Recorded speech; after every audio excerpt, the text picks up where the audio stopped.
Hello, and welcome back to the channel. Today, we're delving into a tragic and deeply disturbing case that not only shocked Hollywood but also led to significant changes in how we view privacy, stalking, and celebrity culture. This is the story of Rebecca Schaeffer, a talented young actress whose life was brutally cut short by an obsessed fan. Her death was a catalyst for legal reforms that continue to protect individuals from similar dangers to this day. In this video, we'll take an in-depth look at Rebecca Schaeffer's life, career, and the circumstances that led to her untimely death. We'll also explore the psyche of her killer, Robert John Bardo, and the legal battle that followed. Finally, we'll discuss the lasting impact of this tragic event on Hollywood, privacy laws, and stalking legislation in the United States. This story is a reminder of the dark side of fame and the importance of privacy and security, both for celebrities and everyday people. Part 1. The early life and ambitions of Rebecca Schaeffer. Rebecca Lucille Schaeffer was born on November 6, 1967, in Eugene, Oregon. Her parents, Dana and Dr. Benson Schaeffer, were intellectuals who encouraged their daughter to pursue her passions. Dana, a writer and college instructor, and Benson, a child psychologist, fostered an environment where Rebecca could thrive both academically and creatively. Rebecca was a bright and inquisitive child, showing a deep interest in the arts from a young age. She was raised in a Jewish household and was deeply connected to her faith, which initially led her to dream of becoming a rabbi. However, as she grew older, her interests shifted towards modeling and acting, where she felt she could truly express herself. In high school, Rebecca's beauty and charisma caught the attention of modeling scouts. At the age of 16, with her parents' blessing, she moved to New York City to pursue a career in modeling. The transition from a small town in Oregon to the bustling streets of Manhattan was a significant change for Rebecca, but she quickly adapted, taking the modeling world by storm. Rebecca's early modeling career included photo shoots for major magazines and appearances in advertisements. However, it didn't take long for her to realize that her true passion was acting. She began taking acting classes and auditioning for roles in television and film, determined to make a name for herself in Hollywood. Part 2. The breakthrough role. My Sister Sam. Rebecca's persistence paid off when she landed the role of Patricia Patty Russell on the CBS sitcom My Sister Sam in 1986. The show, created by Stephen Fisher, revolved around the relationship between two sisters, Patty, a teenager who moves to San Francisco to live with her older sister Sam, a successful photographer played by Pam Dauber. My Sister Sam quickly gained popularity, and Rebecca's portrayal of Patty endeared her to audiences across America.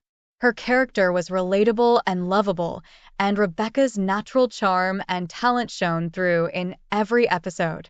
She became a household name almost overnight, with fans eagerly following her career as she continued to rise in the entertainment industry. The success of My Sister Sam opened doors for Rebecca, and she was soon offered opportunities to appear in other television shows and films. Despite her growing fame, Rebecca remained grounded and focused on her craft. She took her work seriously and was committed to honing her skills as an actress, always striving to deliver her best performance. However, fame came with its own set of challenges. As her popularity grew, so did the attention she received from fans and the media. While most of her interactions with fans were positive, some began to cross the line from admiration to obsession. This was the dark side of fame that Rebecca was only beginning to understand. Part 3. The obsession begins. Robert John Bardo's descent. While Rebecca Schaeffer was enjoying the success of My Sister Sam, a man named Robert John Bardo was becoming increasingly obsessed with her.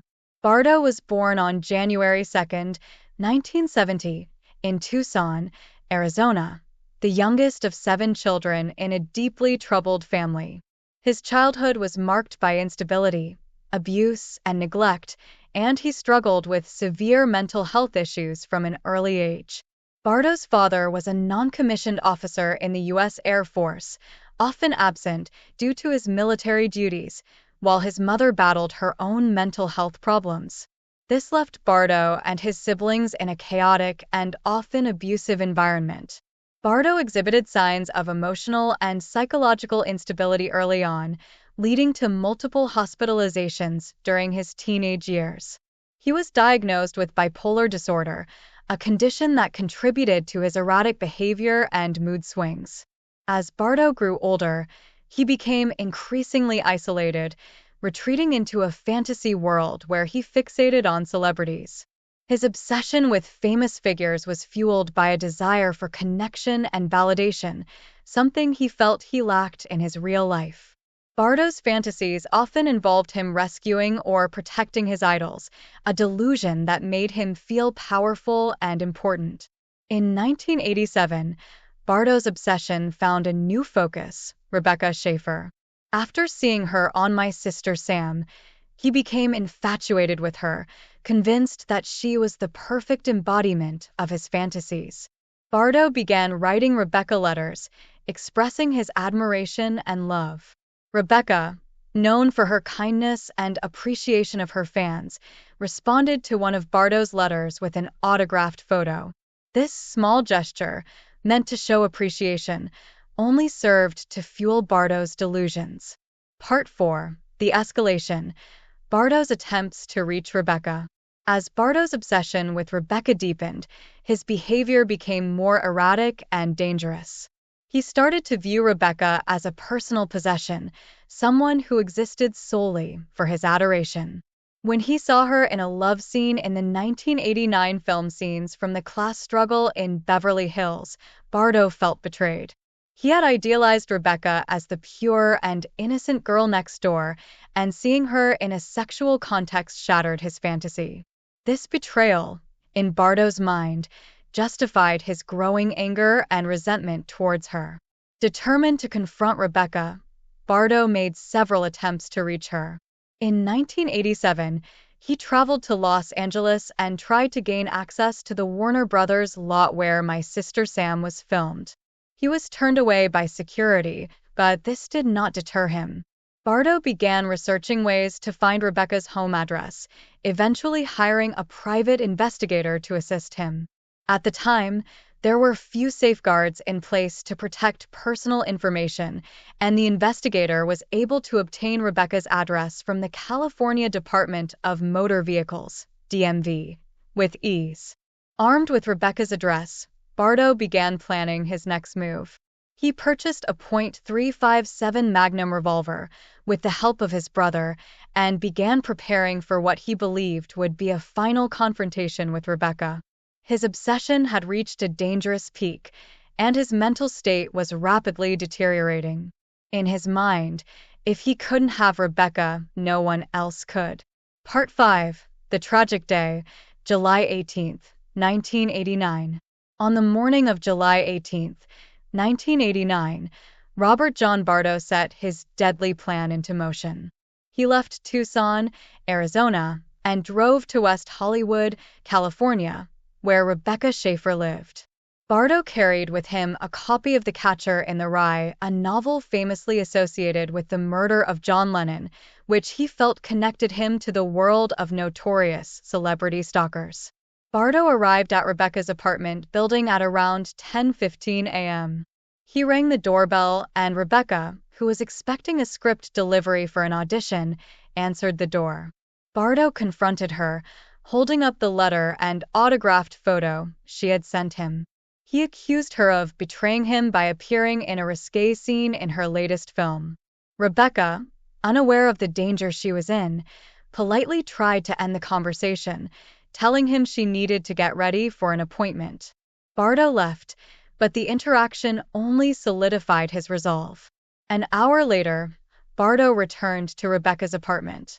This time, when Rebecca answered the door, Bardo pulled out his gun and shot her in the chest at point-blank range. The bullet pierced her heart, and she collapsed in the hallway of her apartment building. Bardo fled the scene, leaving Rebecca to die alone. Neighbors who heard the gunshot rushed to her aid and called for help, but it was too late. Rebecca Schaeffer was pronounced dead at Cedars-Sinai Medical Center at 11:19 a.m. She was just 21 years old. Part 6. The Arrest and Confession of Robert John Bardo. After the murder, Robert John Bardo wandered the streets of Los Angeles, disoriented and aimless. He eventually returned to Tucson, where he was arrested the next day. Bardo was found walking on a highway, still holding the gun he had used to kill Rebecca. He immediately confessed to the murder, showing no remorse for his actions. Bardo's arrest marked the beginning of a highly publicized legal battle that would bring the issue of celebrity stalking to the forefront of public consciousness. Bardo's confession to the police was chilling in its lack of emotion. He described his obsession with Rebecca, his anger over her film role, and his belief that she had betrayed him. Bardo's calm and detached demeanor during the confession shocked investigators, who were struck by the cold, calculated nature of his crime. Part 7. The Trial of Robert John Bardo. The trial of Robert John Bardo was a media spectacle, drawing significant attention due to the celebrity status of Rebecca Schaeffer and the growing public concern about stalking. The prosecution argued that Bardo had meticulously planned the murder, demonstrating premeditation and intent. They presented evidence of Bardo's obsession with Rebecca, his repeated attempts to contact her, and his use of a private investigator to obtain her address. The defense, on the other hand, tried to argue that Bardo was mentally ill and that his actions were a result of his severe psychological issues. They pointed to his history of mental illness, including his diagnosis of bipolar disorder and his multiple hospitalizations, as evidence that he was not fully responsible for his actions. The defense also highlighted Bardo's delusional belief that he had a special connection with Rebecca, which they argued clouded his judgment and led him to commit the murder. Despite the defense's arguments, the jury was convinced that Bardo knew exactly what he was doing. The evidence of premeditation was overwhelming, and Bardo's own confession left little doubt about his intent. On October 29, 1991, Robert John Bardo was convicted of first-degree murder and sentenced to life in prison without the possibility of parole. He was sent to Mule Creek State Prison in Ione, California, where he remains incarcerated. Part 8. The Legacy of Rebecca Schaeffer's Murder. The murder of Rebecca Schaeffer had far-reaching consequences, both in Hollywood and across the United States. Her death highlighted the dangers faced by public figures and the urgent need for stronger privacy protections and anti-stalking laws. In the wake of Rebecca's murder, California became the first state to pass anti-stalking legislation in 1990. This law made it a crime to willfully, maliciously, and repeatedly follow or harass another person and provided victims with the ability to obtain restraining orders against their stalkers. The Driver's Privacy Protection Act, DPPA, was passed by Congress in 1994, making it illegal for state departments of motor vehicles to release personal information without the individual's consent. This legislation was a direct response to the ease with which Bardo had obtained Rebecca's address and aimed to prevent similar tragedies in the future. Rebecca's murder also led to increased security measures for celebrities. Studios and agents began to take the privacy and safety of their clients more seriously, implementing stricter protocols to protect them from potential stalkers. The case raised awareness about the psychological profiles of stalkers and the need for early intervention to prevent such individuals from causing harm. Part 9. The Psychological Profile of Robert John Bardo. Understanding the psychology of Robert John Bardo is crucial to grasping the depth of his obsession and the tragic outcome it led to. Bardo's life was a series of traumas and mental health challenges, which laid the foundation for his descent into dangerous delusion.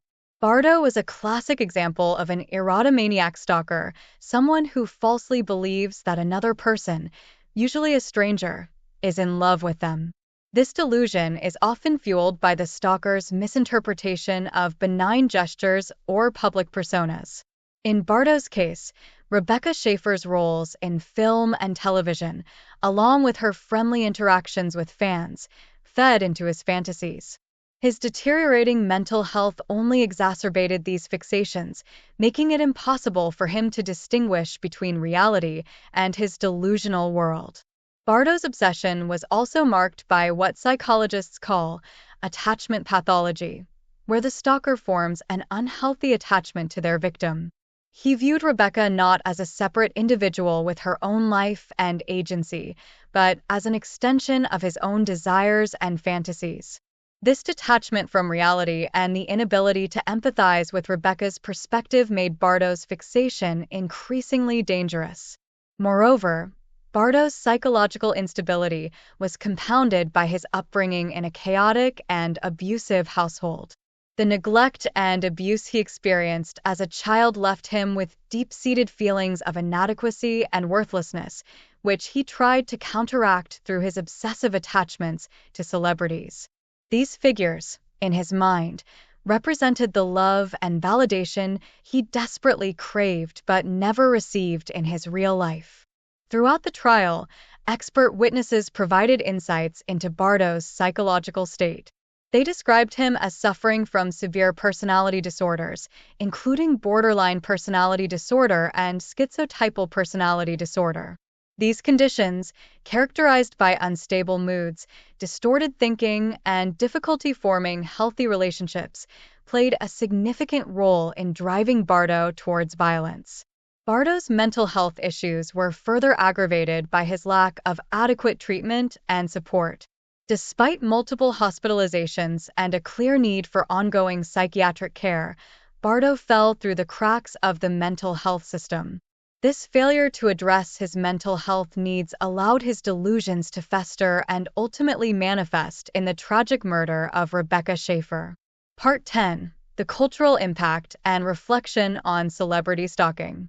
Rebecca Schaeffer's murder forced the entertainment industry and the public at large to confront the dark reality of celebrity stalking.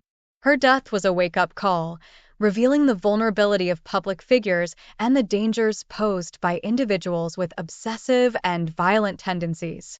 The case highlighted the need for a greater understanding of stalking behaviors and the implementation of measures to protect those at risk.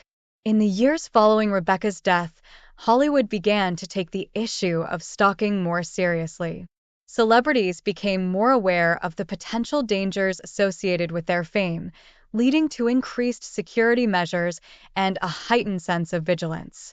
Public figures started to advocate for better protections and resources for those facing similar threats, using their platforms to raise awareness about the issue. Rebecca's murder also sparked important discussions about the ethical responsibilities of the media and fan culture. The case prompted a reevaluation of how the media portrays celebrities and the impact of this portrayal on individuals with mental health issues. It also raised questions about the boundaries between fans and their idols, and the extent to which public figures should be accessible to their audience. The public's fascination with celebrity culture, combined with the advent of the internet and social media, has only intensified the potential for obsessive behavior. Rebecca Schaeffer's story serves as a cautionary tale about the consequences of unchecked obsession and the importance of maintaining clear boundaries between celebrities and their fans. Part 11. Legal Reforms and the Fight Against Stalking. Rebecca Schaeffer's death was a catalyst for significant legal reforms aimed at combating stalking and protecting individuals from similar fates. The anti-stalking legislation passed in California in 1990 set a precedent for other states to follow, leading to the widespread adoption of anti-stalking laws across the country. These laws provided law enforcement with the tools to intervene before a stalker's behavior escalated to violence, offering victims a greater sense of security and protection. The Driver's Privacy Protection Act, DPPA, passed in 1994, was another critical reform that emerged from Rebecca's case. This federal law addressed the issue of personal information being easily accessible through government databases, making it more difficult for stalkers to obtain private details about their targets. The DPPA was a significant step forward in protecting individuals' privacy, especially in an era where information was becoming increasingly digitized and accessible. In addition to these legal reforms, Rebecca's case inspired the creation of victim advocacy groups dedicated to supporting those affected by stalking. Organizations such as the National Center for Victims of Crime and the Stalking Resource Center began to offer resources, counseling, and legal assistance to stalking victims, helping them navigate the complex and often frightening situations they faced. Rebecca Schaeffer's legacy lives on through these legal protections and advocacy efforts. Her tragic death brought about changes that have undoubtedly saved lives and provided countless individuals with the protection they need to feel safe in their daily lives. The laws and awareness that emerged from her case continue to evolve, adapting to new challenges and technologies in the ongoing fight against stalking and violence. Part 12. The personal impact on those who knew Rebecca. While Rebecca Schaeffer's murder had a broad impact on society and the legal system, it also left a profound and lasting mark on those who knew and loved her. Rebecca's family, friends, and colleagues were devastated by her sudden and senseless death. The loss of such a bright and promising young woman left a void that could never be filled. Rebecca's parents, Dana and Benson Schaeffer, were heartbroken by the loss of their only child. In the years following her death, they became advocates for anti-stalking laws and victims' rights, channeling their grief into efforts to protect others from suffering the same fate as their daughter. Dana Schaeffer, in particular, has spoken publicly about the pain of losing Rebecca and the importance of the reforms that were inspired by her death. Pam Dawber, Rebecca's co-star on My Sister Sam, was deeply affected by the tragedy. Dawber had taken on a mentor-like role for Rebecca, and the two had developed a close bond during the show's run. The news of Rebecca's murder was a profound shock to Dawber, who has since remained relatively private about the impact it had on her. However, she has expressed her sorrow and the lasting effect Rebecca's death has had on her and the industry. Rebecca's friends and colleagues remember her as a kind, compassionate, and incredibly talented individual. She had a bright future ahead of her, and those who knew her were certain that she would have continued to achieve great things in her career. Her death was not only a personal loss for them, but also a loss for the world, which was deprived of the contributions Rebecca would have undoubtedly made to the arts and entertainment. Part 13. Reflection on fame, privacy, and the modern world. The story of Rebecca Schaeffer is a poignant reminder of the perils that can accompany fame in a world where personal privacy is increasingly difficult to protect. As the internet and social media continue to blur the lines between public and private life, the challenges faced by celebrities in maintaining their safety and security have only intensified. In the years since Rebecca's death, the rise of social media has created new avenues for fan engagement, but also new risks. Public figures are now more accessible than ever, with many sharing intimate details of their lives online. While this has allowed for greater connection with fans, it has also increased the potential for obsessive behavior and stalking. The lessons learned from Rebecca Schaeffer's case remain relevant today. The need for strong privacy protections, responsible media practices, and effective anti-stalking laws is as important as ever.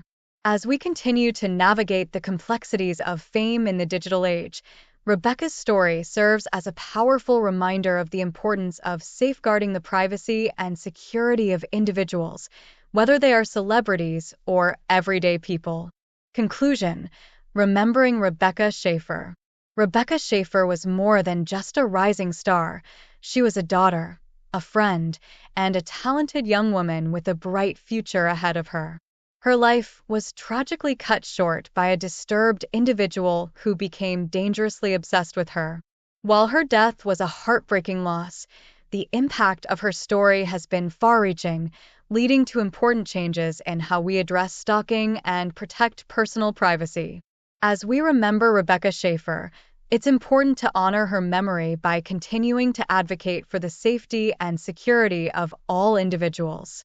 Her legacy lives on in the laws and protections that were inspired by her case, as well as in the ongoing efforts to raise awareness about the dangers of stalking and the importance of privacy. Thank you for watching. If Rebecca's story has resonated with you, please consider sharing this video, leaving a comment, and subscribing to the channel. Let's keep Rebecca's memory alive by continuing the conversation about the need for safety, privacy, and vigilance in the face of obsessive and dangerous behavior.